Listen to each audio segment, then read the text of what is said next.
All right, my name is Rudy Davis. It's May the 29th, the year 2016. It's 1:37 a.m. Central Standard Time. 2 days ago, I think it was on May the 27th at 9:22 p.m. Central Standard Time, I was sent a 66-page document.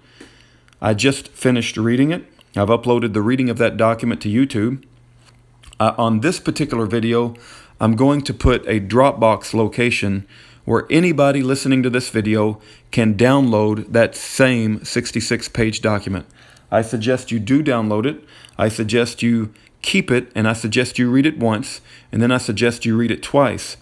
As you're reading it, I'm going to give you a list of players to keep in your mind so you'll be able to keep the players straight.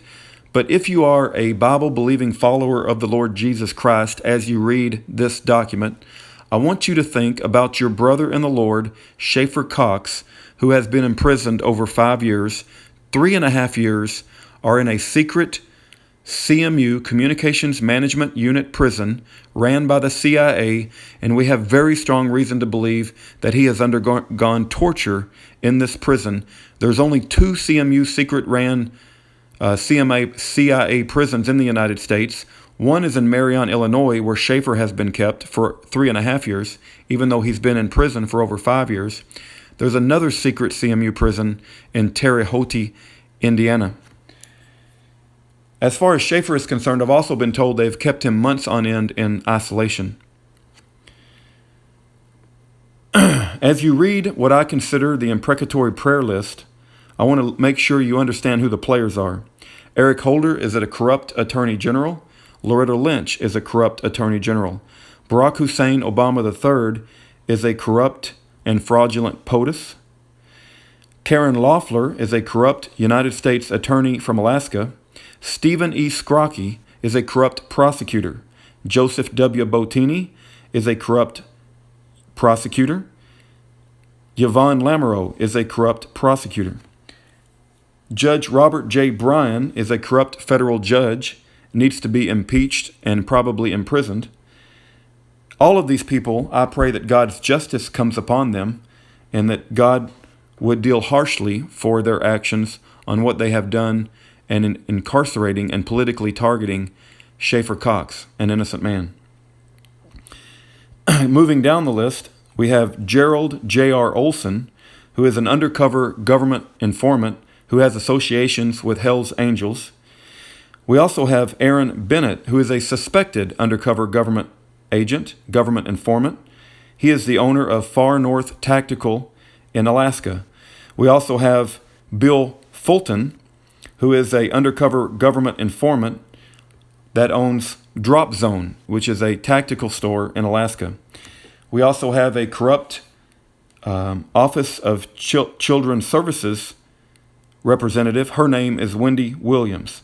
She is the one who brought charges against Schaeffer to try to take his son away, Seth.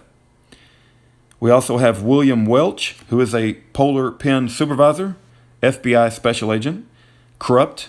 We also have a Brenda Morris, who is a corrupt FBI special agent, Polar Pen supervisor. We also have Frank Russo, who is a corrupt FBI agent with Polar Pen organization. We also have James Goki, who is a corrupt FBI agent with Polar Pen. We also have Nick Marsh, who is a corrupt Polar Pen FBI special agent who committed suicide and hung himself inside his own home. We also have corrupt Polar Pen FBI special agent Mary Beth Kepner. We also have Bill Allen, who was CEO of Vico, I believe, and he was a pedophile sex pervert. Now, it may be hard for you to believe that all of these people are wicked and corrupt, but as you read this document, you'll have a decision to make. You'll have a decision to make that can the United States actually be this corrupt, and can our Department of Justice be this wicked? I would offer to you that it is indeed that wicked, it is indeed that corrupt, and it is indeed run by an extremely wicked, reprobate people at the top that use their power and influence and money to make their employees down at the lower levels to do their evil bidding. And this 66-page document, I don't know the man who wrote it, but I believe that it's true. And I believe that it uncovers a tremendous amount of corruption in our Department of Justice, and it should be dealt with by the American people and dealt with swiftly. And I am going to make it my life's mission to expose the corrupt individuals who have targeted an innocent man named Schaeffer Cox, who has been unjustly incarcerated for the past 5 years. Please pray for God to intervene in this situation, and that he would get the glory, and that justice would come to the wicked.